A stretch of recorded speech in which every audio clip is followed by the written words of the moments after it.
সাবেক সংসদ সদস্য ফজলে করিম চৌধুরীকে চট্টগ্রামে হত্যা সহ 5 মামলায় গ্রেফতার দেখানো হয়েছে। নেওয়া হয়েছে 2 দিনের রিমান্ডে। ভোরে কঠোর নিরাপত্তার মধ্যে তাকে আদালতে হাজির করা হয়। আদালত রিমান্ড মঞ্জুর ছাড়াও আসামি পক্ষের আইনজীবীর আবেদনের প্রেক্ষিতে কারাবিধি অনুযায়ী চিকিৎসা ও ডিভিশন দিতে জেল সুপারকে নির্দেশ দেন। ফজলে করিমকে হাজির করা খবরে আদালত প্রাঙ্গণে বিক্ষোভ করেন রাউজানের মানুষজন। এ সময় তার ফাঁসির দাবি জানিয়ে তারা স্লোগান দেন। একই সাথে তার জন্য নির্ধারিত সময়ের আগেই আদালত বসানোয় ক্ষোভ জানান বিক্ষোভকারীরা।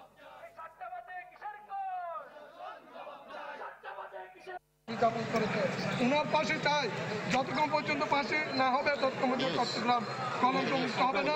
উনাকে রাউজানে দাফন করতে দেওয়া হবে না। আদালতে তো টাইম ফ্রেম নাই। আদালত আপনারা দেখবেন সন্ধ্যার পরেও কাজ করে, তাহলে একটু আর্লি কাজ করতে তো আসলে সমস্যা আমি দেখি না।